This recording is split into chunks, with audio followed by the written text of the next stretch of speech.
Alors bonjour à tous, alors aujourd'hui on revient pour le test d'un casque de la marque Mixeder, hein. Donc c'est un casque Bluetooth avec réduction de bruit.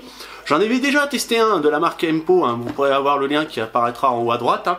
Donc on va le comparer un peu, voir par rapport à celui-là, même si celui-là est un peu plus cher, et on va voir ce que ça donne. Donc on va commencer tout de suite par le déballage. Donc on va commencer par faire un petit tour de la boîte. Donc ici on a marqué le nom de la marque Mixeder.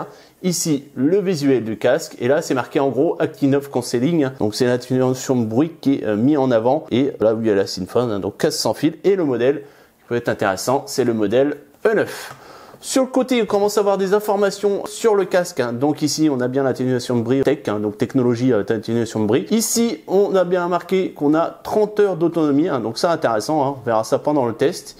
Ici qu'on a tout simplement des écouteurs de 40 mm de large. Ici donc on a une technologie aussi bien sans fil que avec fil, hein, c'est-à-dire que vous allez pouvoir la brancher, on va dire, sur un port jack, sans souci. Vous aurez un petit câble qui sera fourni. Si vous avez plus de batterie par exemple, voilà, vous pourrez le brancher directement en jack. Ici donc adjustable en Unfoldable Design, c'est-à-dire qu'on va pouvoir replier le casque et pouvoir l'ajuster à nos différentes morphologies. Ici, chose intéressante, hein, que j'aime bien, hein, c'est qu'on a une petite pochette pour le ranger, voilà, pour le transport. Donc ça, toujours bon à savoir qu'on a une petite pochette, hein, que des fois c'est pas fourni là à lier. De l'autre côté, alors, on a le français qui est juste ici, donc les profils supportés HSP, HFP, AD2P, AVRCRP, pas d'APTX HD, hein, bon voilà, c'est pas encore répandu, on va dire, sur tous les casques, puis là voilà, on est quand même sur un casque entrée de gamme. Distance de transmission, alors ils l'ont essayé ça en fit, hein, donc là en conversion en mètres ça fait du 10 mètres en plein air et 15 mètres en intérieur. Alors je trouve ça un peu bizarre, moi j'aurais mis plutôt l'inverse, hein, j'aurais mis dans le sens où on est en plein air, on n'a pas d'obstacle entre guillemets, j'aurais mis plutôt voilà la plus grande distance sur le plein air et au final la plus petite sur l'intérieur. Mais non, je sais pas, c'est bizarre. Donc au final, là voilà, donc on est bien sur 10 mètres et 15 mètres. Donc le diamètre de l'haut-parleur, on l'avait vu, de 40 mm, l'impédance de 32 ohms et la sensibilité de 94 décibels. La type de batterie, c'est du lithium en 500 mAh. Donc on a pour une autonomie de 30 heures sans une élution de bruit, hein. Donc moi, une élution de bruit, c'est atténuation, parce que l'annulation de bruit, ça sera bien grand mot. Après, je sais pas, on verra pendant le test, hein. Là, on le déballe, hein, entre nous, mais annulation de bruit, c'est vraiment un grand mot, on va dire, hein. Et environ 24 heures avec l'annulation, hein, puisqu'en fait, voilà, c'est un circuit différent, par exemple, du Bluetooth, hein. Forcément, vous allez perdre en autonomie quand vous allez l'utiliser. Ici, c'est bien marqué qu'on est sur la version noire du casque, hein, puisqu'apparemment, il devrait y avoir d'autres couleurs. Ici, rien, et ici, un bel arbre, voilà, Environmental Protection Design. Waouh, attention. Alors, comme d'habitude, hein, on découvre ensemble, hein. Alors, qu'est-ce qu'on a? Donc ici, on voit qu'on a la pochette. Hop, on a juste à tirer et on n'a rien d'autre. Très bien. Hop, c'est rangé. Voilà, donc déjà, voilà, une bonne pochette à bien renforcer.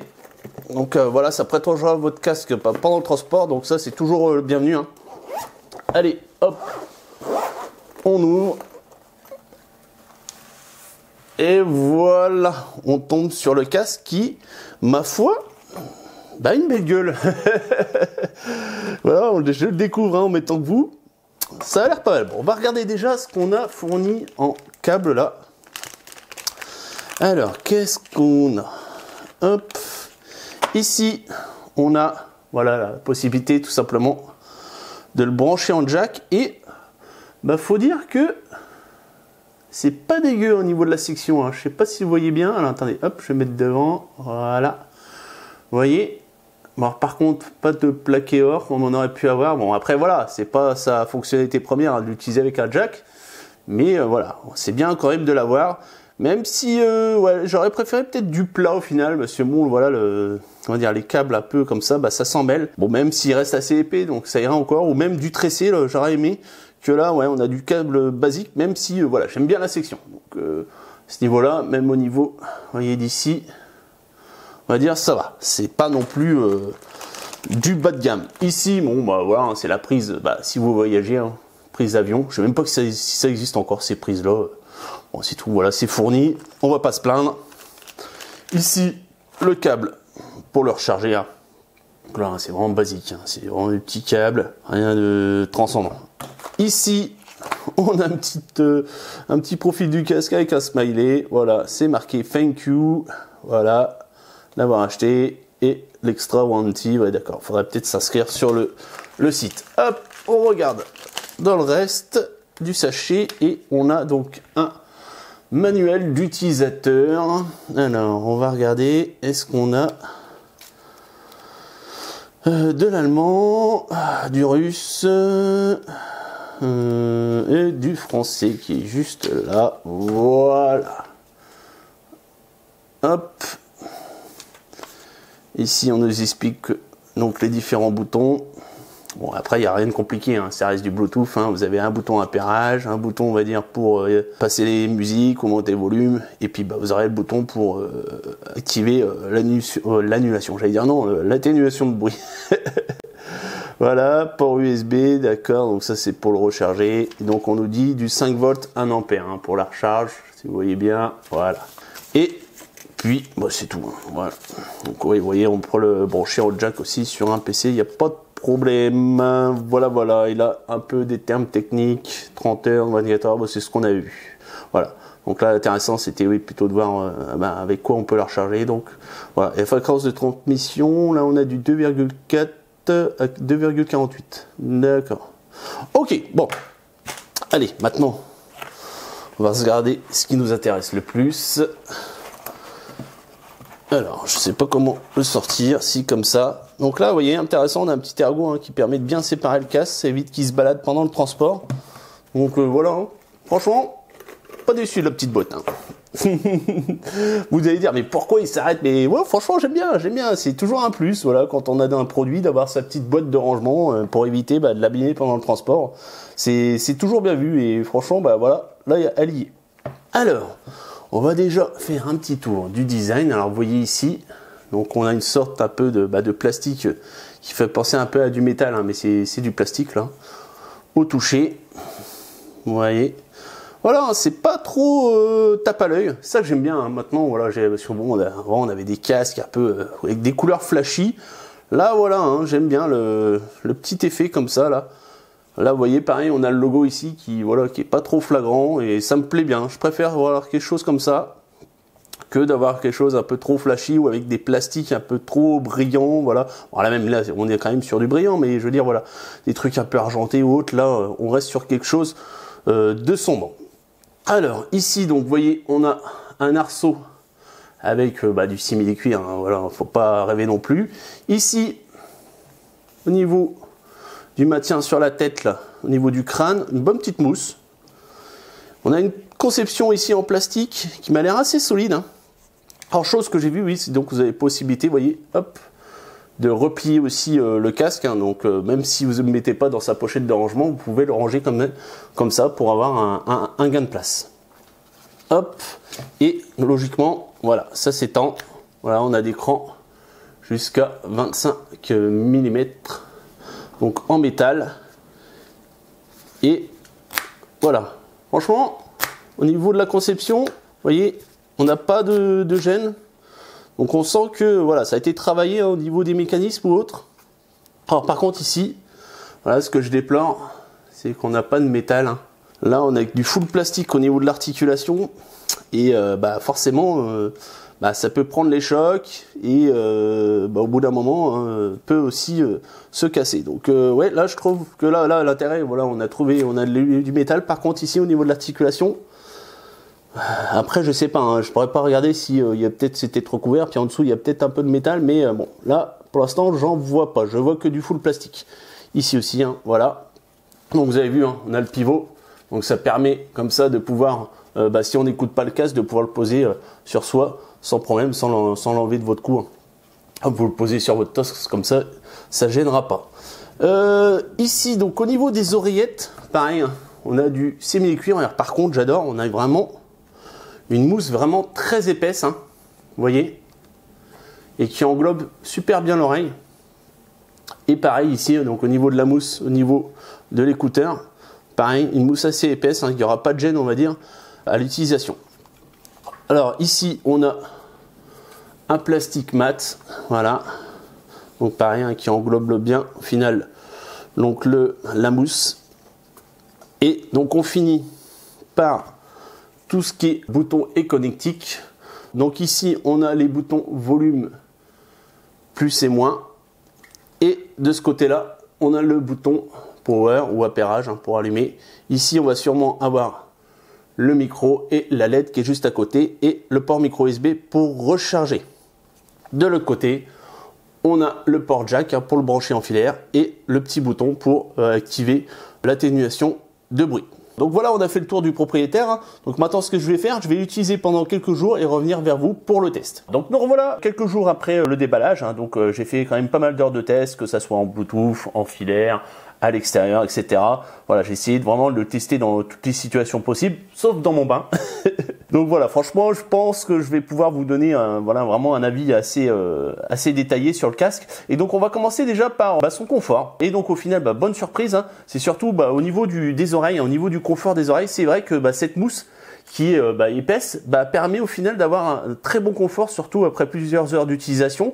L'intéressant, c'est que, on va dire, déjà, le fait que quand vous mettez le casque, il va pas, prendre votre oreille, en otage, voilà. En fait, il va bien se mettre tout autour de l'oreille. Donc, c'est-à-dire que votre oreille va pas être gênée au niveau de l'utilisation. C'est qu'en fait, là, vous voyez, comme le coussin est assez plat, en fait, voilà, il va s'appliquer tout autour de l'oreille. Pourtant, moi, j'ai des grandes oreilles, on va dire, comparé à la normale. Donc, franchement, à ce niveau-là, pas déçu au niveau du confort. Et puis, vous voyez, c'est le fait qu'on a quand même une mousse assez épaisse, comparé à d'autres casques. Et ce qui rend le port du casque agréable au fil des heures. L'intérêt aussi, vous voyez, c'est que vu que c'est plat, ça isole vraiment des bruits extérieurs déjà avant même avoir utilisé l'atténuation de bruit. Le fait que, vous voyez, ça soit assez plat autour de l'oreille, le son passe tout simplement moins. Et aussi donc au niveau sur le haut de la tête, avec la petite mousse, même si là je l'ai pas trop senti, c'est pas flagrant au niveau du port du casque, mais il n'y a pas de gêne, on va dire, sur le haut de la tête et sur les côtés. Et aussi du fait que la mousse est assez épaisse, si vous portez par exemple des lunettes ou une casquette ou autre, il n'y aura pas de gêne aussi à ce niveau-là, puisqu'on va dire voilà, ça va se mettre dessus et il n'y aura pas de problème pour porter le casque avec des lunettes ou une casquette, un bonnet ou autre, il n'y aura pas de gêne à ce niveau-là. Et maintenant je vous montre ce que ça donne sur moi. Bon, vous voyez, c'est pas trop criard, même si vous voyez, on a quand même des gros écouteurs. Donc c'est vrai, moi ça va, on va dire ça, c'est pas trop géant, mais sur les petites têtes, c'est vrai que ça peut ressortir. Mais bon, vous voyez, c'est pas non plus, c'est pas un design trop flashy ou autre. Voilà, ça reste assez discret, sobre à porter. Donc maintenant on va aborder la partie qui nous intéresse le plus, c'est le rendu sonore au niveau du casque. Et bonne surprise, surtout que moi voilà, j'aime bien tout ce qui est un peu bassouillé ou autre. Là franchement on retrouve le profil par défaut, c'est ça, c'est un rendu assez généreux au niveau des basses. Et moi c'est ce qui me plaît, franchement. Bon après c'est voilà, chacun ses goûts entre guillemets, mais au final au niveau de l'utilisation, j'ai pas eu besoin d'utiliser d'égaliseur. Alors que sur d'autres casques comme le Empo par exemple, où en final il avait un rendu assez neutre, celui-là vraiment un rendu plus chaleureux, voilà, plus généreux au niveau des basses. Je pense aussi c'est lié à ces écouteurs de 40 mm. Et au final, pas besoin d'utiliser d'égaliseur. Au final, j'étais même surpris. Par exemple, là, j'ai utilisé avec Spotify, parce que voilà, j'ai utilisé tout ce qui était un peu streaming, YouTube, Spotify, etc. Et à la base, par exemple, Spotify, je le lance et puis je vois que ça sature, je comprends pas. Et puis là, je regarde, oui, en effet, au niveau de l'égaliseur, vu que à la base, j'utilisais le Empo avec. J'augmentais les basses naturellement, puisque voilà, c'était un rendu sonore que j'aime. Et au final, j'ai dû le désactiver pour retrouver en fait ce que j'aime au niveau du rendu sonore. Donc au final, le profil par défaut même du casque, est bon pour moi. Alors après, voilà, il y en a qui préfèrent un rendu plus neutre. Moi, voilà, j'aime bien, voilà, tout. Bon, forcément, après, c'est par rapport au style de musique. Voilà, bon, j'écoute pas mal d'électro, rap US, etc. Donc ça rend super bien avec ce casque. Donc voilà, faites attention quand même, ça dépend des styles musicaux que vous écoutez. Mais on va dire, voilà, de base, voilà, il est assez généreux au niveau des basses, etc. Alors après, on perd un peu dans les médiums, les aigus, mais c'est vraiment pas flagrant. Après, même derrière, au final, vous avez un profil comme ça, vous pouvez rejouer derrière un peu avec l'égaliseur, il n'y a pas de souci. Mais faites attention au niveau des basses, parce que là, moi, par défaut, elles sont augmentées et direct, ça saturait. Et aussi bien aussi en filaire. Pareil, donc là, j'ai utilisé en Bluetooth avec le Mi Mix 3 et en filaire, je l'ai utilisé avec le Mi Note Pro puisqu'il a un DAC intégré.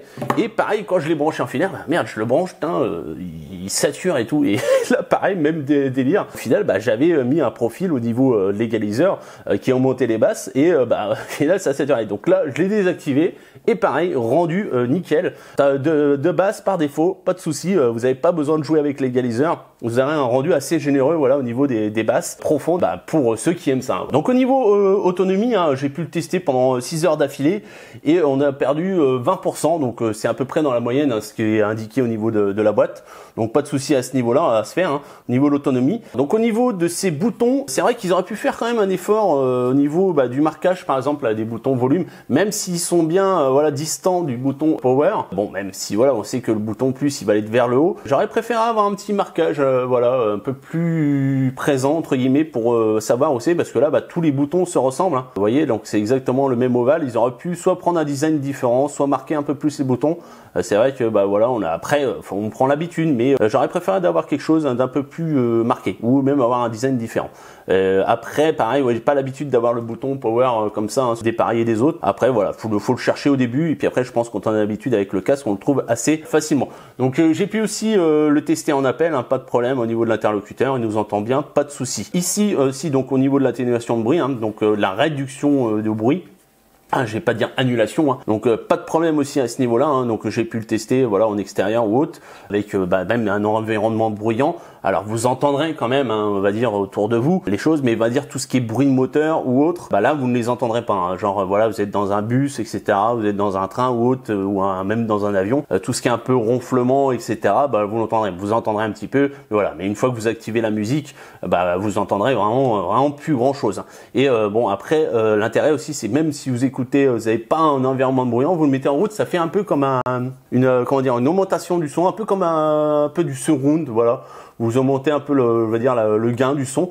Donc c'est pas plus mal de le laisser activer, hein, vous voyez, bon on perd pas plus que ça en autonomie, hein, c'est pas gênant. Et donc l'intérêt c'est que donc vous pouvez l'utiliser aussi en filaire, c'est-à-dire que voilà, les circuits sont indépendants. Vous pouvez très bien utiliser le Bluetooth ou l'atténuation de bruit indépendamment l'un de l'autre, hein. Vous n'avez même pas besoin de mettre la musique pour tout simplement activer l'atténuation de bruit. Par exemple, vous êtes dans un environnement bruyant, vous ne voulez pas écouter de la musique, vous pouvez mettre le casque et allumer tout simplement l'atténuation de bruit, il n'y aura pas de problème. Et aussi bien si vous le branchez en filaire, pareil, l'atténuation de bruit ne marchera. Alors par contre aussi chose à savoir, hein, si vous le branchez en filaire, vous ne pourrez pas passer d'appel avec, hein. C'est juste le filaire ne sert juste qu'à passer la musique. Donc au niveau de l'appairage, au niveau du téléphone, hein, en Bluetooth, pas de souci, hein, vous voyez, on le branche directement. Hop, je vais le faire là en direct. Hop, on va allumer. Voilà. Et voilà, connecté. Il n'y a même pas eu, même pas, allez, en une seconde. Vous voyez, pas de souci à ce niveau-là, ça s'est connecté sans problème. Donc assez rapide à ce niveau-là. Bon, c'est ce que je connaissais déjà par rapport au Empo, donc pas de souci au niveau du Bluetooth. De toute façon, ça reste quelque chose de basique, hein. Maintenant, voilà, on retrouve la même chose sur tous les modèles de casque, hein. Il n'y a pas de souci au niveau de la connexion. C'est vrai que ça m'est arrivé quand même d'avoir des coupures, mais voilà, sur tous les casques, j'ai déjà eu des coupures, hein. Alors, je sais pas si c'est lié à la liaison Bluetooth ou si c'est lié vraiment au téléphone avec l'application qui est utilisée au niveau de la connectivité, aussi bien au niveau du réseau, etc. Ça arrive d'avoir des coupures, mais voilà, c'est pas non plus toutes les minutes, hein. Voilà, ça arrive, aller peut-être au bout de 15 minutes, vous avez peut-être une coupure, mais vraiment genre d'une demi-seconde. Mais voilà, ce que je tenais à préciser, c'est que ça arrive. Bon, moi sur tous les cas, j'en ai toujours eu, donc je veux dire, voilà, c'est pas non plus gênant en soi au niveau de l'utilisation. Et au niveau de la distance, hein, pas de souci, hein, je peux aller jusqu'à 10 mètres sans problème, sans coupure. Donc on va finir quand même par quelques défauts, hein, que j'ai trouvé au niveau du casque, hein. Et c'est sa conception. C'est vrai que là, tout plastique comme ça, là, vous voyez, au niveau des articulations, etc. Déjà, voilà, niveau design, ça rend pas très honneur vraiment au casque, puisque j'ai dit, voilà, au final, au rendu son, on a quelque chose de très bon. Mais au niveau de la conception même, je doute de sa durabilité, hein. C'est ça, voilà, si vous l'utilisez tous les jours, au niveau de cette conception, voilà, du pivot avec le plastique, etc. Là, j'ai quand même un doute là-dessus, à savoir est-ce que ça va durer vraiment dans le temps ou autre. Surtout que, vous voyez ici, quand on ouvre le casque, hein, la pression se fait vraiment à ce niveau-là, hein. C'est là où ça travaille vraiment, là, donc au niveau de l'ouverture du casque, ou de la fermeture tout simplement. Mais je veux dire, voilà, c'est là où ça va travailler. La pression que vous faites quand vous le mettez sur votre tête, c'est ici que va se jouer la pression au niveau du casque, donc il y a intérêt à ce que ce soit solide. Après, voilà, une conception plastique comme ça, voilà, je suis pas très fan. Je préférais vous le préciser quand même. Donc forcément, hein, je vais pas vous dire, on va revoir dans 6 mois, voir ce qu'il donne. Voilà, moi je fais un test comme ça là sur le feu. Donc forcément, je pourrais pas vous dire dans 6 mois au final est-ce qu'il aura tenu le coup ou pas. Mais je préfère vous prévenir quand même. Et donc son deuxième petit détail, son petit défaut, c'est que au final ça tient chaud. C'est vrai que voilà, forcément avec sa mousse assez épaisse, etc. Vous voyez son oreille qui est bien enfermée et puis bien hermétique hermétique au niveau tout simplement de l'oreille. Donc on va dire là pour ces temps-là, nous c'est pas gênant, on va dire là il fait froid, il y a pas de problème. Mais en été, à mon avis, voilà, vous allez pas mal suer de les oreilles, à mon avis, parce que je vous dis à peine au bout de quelques heures, vous commencez à avoir les oreilles qui chauffent un peu. Donc c'est bon à savoir, on va dire pour une utilisation estivale, peut-être à revoir, on verra. Mais voilà, là c'est vrai que c'était un détail, mais je préfère le préciser quand même, c'est que ça tient bien chaud aux oreilles. Donc l'hiver, pas de souci, hein, voilà, il n'y a pas de problème. Mais l'été, ouais, faudra peut-être voir l'utilisation. Vous pouvez peut-être changer d'écouteur ou autre, mais voilà, c'était quand même à préciser. Donc le petit test de ce casque est fini. Si vous voulez l'acheter, vous avez tous les liens dans la description. Et si vous avez aimé, likez, partagez, abonnez-vous. Ciao, bye bye, à la prochaine.